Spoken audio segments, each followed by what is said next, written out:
Hello friends, welcome to more creative. दोस्तों, आज 19 मार्च दिन मंगलवार है, वही हिंदी महीना फाग और शुक्ल पक्षी एकादशी है। तो चलिए शुरू करते हैं आज की बड़ी खबरें। यदि आपको खबरें पसंद आए तो वीडियो को लाइक जरूर करिएगा और आप हमें प्रदेश के किस जिले से देख रहे हैं कमेंट बॉक्स में जरूर बताइएगा। दोस्तों, यदि आप चैनल पर नए हैं तो चैनल को सब्सक्राइब कर बेल आइकन पर क्लिक कर दें ताकि अगला वीडियो आपको शीघ्रता से मिले। किसानों के लिए जरूरी खबर है।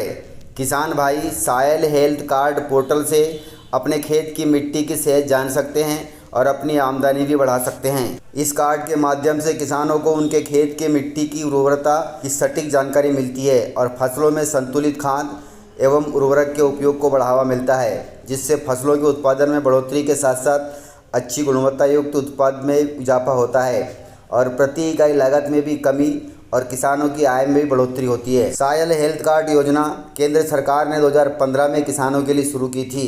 इसका उद्देश्य प्रति इकाई लागत कम करना और अधिक उत्पादन पाना है ताकि किसानों की आमदनी बढ़े।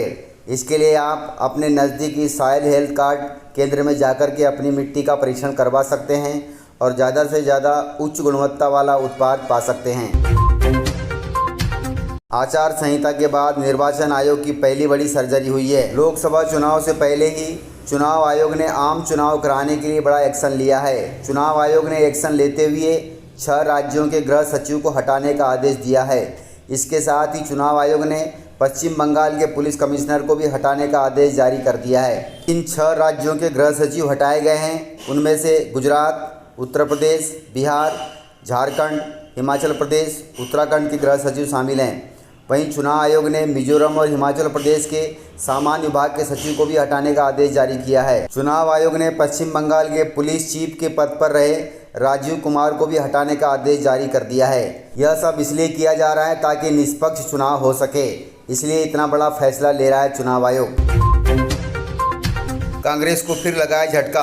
कमलनाथ के करीबी नेता सैयद समेत 65 नेता हो गए हैं भाजपा में शामिल। लोकसभा चुनाव से पहले मध्य प्रदेश में कांग्रेस नेताओं का पार्टी छोड़ने का सिलसिला जारी है। छिंदवाड़ा जिले में पूर्व सीएम कमलनाथ के करीबी रहे सैयद जाफर कांग्रेस छोड़ भाजपा में शामिल हो गए हैं। इसके अलावा 64 कांग्रेस कार्यकर्ताओं और नेताओं ने भी भाजपा की सदस्यता ली है। इस प्रकार मध्य प्रदेश में नेताओं के कांग्रेस छोड़ने का सिलसिला थमने का नाम नहीं ले रहा है। दोस्तों, बड़ी दुखद घटना है। डिब्बे में बंद कर डस्टबिन में फेंका है नवजात का शव। कर्मचारी ने उठाकर देखा तो कर्मचारी की कब गए हाथ। दमोह जिले से खबर है। दमोह जिला अस्पताल में सोमवार सुबह डस्टबिन में एक नवजात शिशु का शव मिला है। नवजात शिशु का भ्रूण एक डिब्बे में बंद था। नगरपालिका के सफाई कर्मचारी कचरा उठाने वहां पहुंचे तो डिब्बे में बंद शव देखकर हैरान रह गए। उन्होंने तत्काल इसकी सूचना अस्पताल प्रबंधन को दी। अस्पताल प्रबंधन मामले की जांच में जुट गया है। सबसे बड़ा सवाल यही है कि अज्ञात नवजात का शव यहां कैसे आया। इस पर अब छानबीन शुरू हो गई है। पूर्व सीएम शिवराज सिंह चौहान ने राहुल गांधी की यात्रा पर साधा है बड़ा निशाना। शिवराज सिंह चौहान ने सोमवार को मीडिया से बातचीत में कहा कि राहुल गांधी ने अपनी एक और विफल यात्रा का समापन कर दिया है। राहुल गांधी ने 2 यात्राएं की, वह 2 यात्राएं भारत जोड़ो, कांग्रेस तोड़ो, कांग्रेस छोड़ो यात्रा साबित हुई है। पूर्व सीएम ने कहा कि उनकी यात्रा जहां से गुजरी है वहां से कांग्रेस ही गुजर गई। न्याय यात्रा ने भी कांग्रेस के साथ अन्याय ही किया है। जहां से वे गुजरे हैं वहां कांग्रेस या तो हारी है या फिर शीर्ष नेताओं ने कांग्रेस छोड़ी है। इस प्रकार पूर्व सीएम शिवराज सिंह चौहान ने राहुल गांधी की यात्रा पर किए हैं सवाल। देश में सबसे पहले बाबा महाकाल के आंगन में होगा होलिका दहन। विश्व भर में सबसे पहले होलिका दहन उज्जैन के बाबा महाकाल के दरबार में होता है। इसके बाद देश भर में होलिका जलाई जाती है। प्राचीन मान्यताओं के अनुसार महाकाल के दरबार में होलिका दहन की तैयारी एक दिन पहले से ही कर ली जाती है।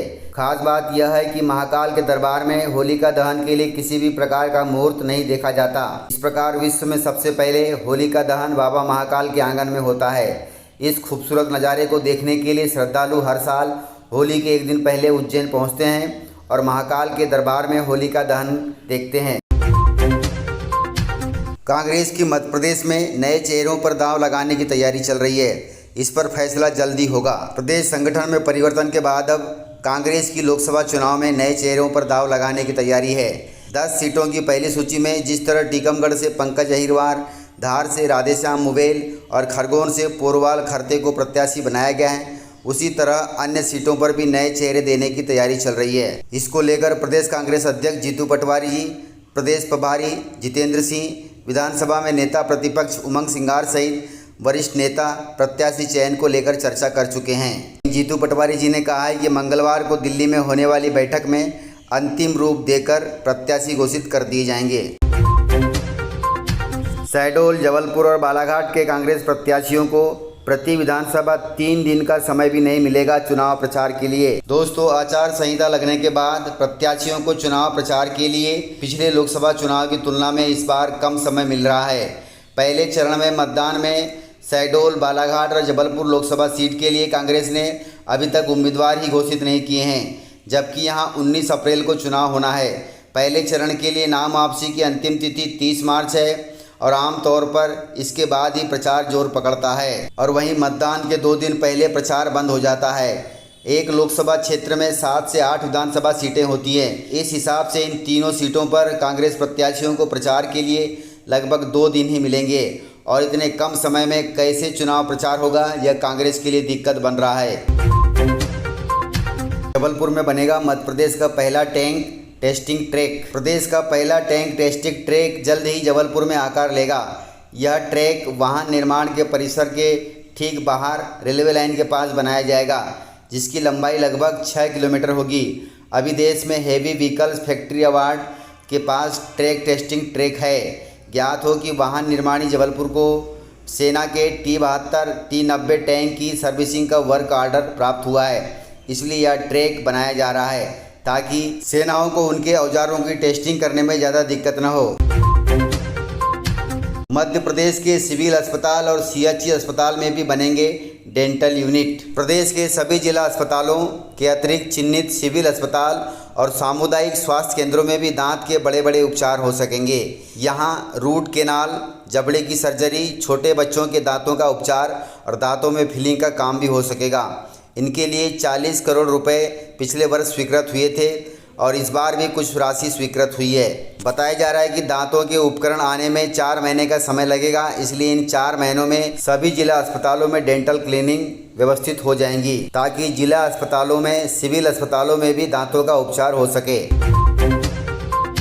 प्रधानमंत्री मोदी और राहुल गांधी में छिड़ा है शक्तिवार। लोकसभा चुनावों की तारीखों की घोषणा होते ही नेताओं के बीच बयान युद्ध तेज हो गया है। ईडी गठबंधन की रैली में विपक्ष ने अपनी लड़ाई शक्ति के विरुद्ध बताई तो प्रधानमंत्री मोदी ने विपक्ष पर पलटवार करते हुए बताया कि भारत में माँ, बेटी, बहन को शक्ति स्वरूप कहा जाता है और वे उसकी पूजा करते हैं और विपक्ष उसके विनाश की बात कर रहा है।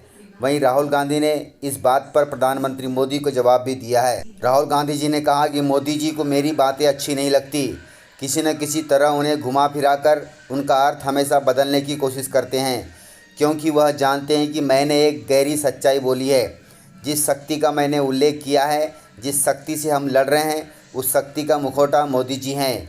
वह एक ऐसी शक्ति है जिसने आज भारत की आवाज़ को, भारत की संस्थाओं को, CBI, IT, ED को, चुनाव आयोग को, मीडिया को, भारत के उद्योग जगत को और भारत के समूचे संवैधानिक ढांचे को भी अपने चंगुल में दबोच लिया है। मैंने इस शक्ति की बात किया है। मैंने माँ, बहन, बेटी के शक्ति स्वरूप के बारे में नहीं कहा है, लेकिन मोदी जी इस बात का गलत अर्थ निकाल रहे हैं। इस प्रकार अब दोनों ही पार्टियों में ज़बानी जंग छिड़ गई है। इस प्रकार से जानकारियाँ थी। तो मिलते हैं सर अगले वीडियो में, तब तक के लिए जय हिंद।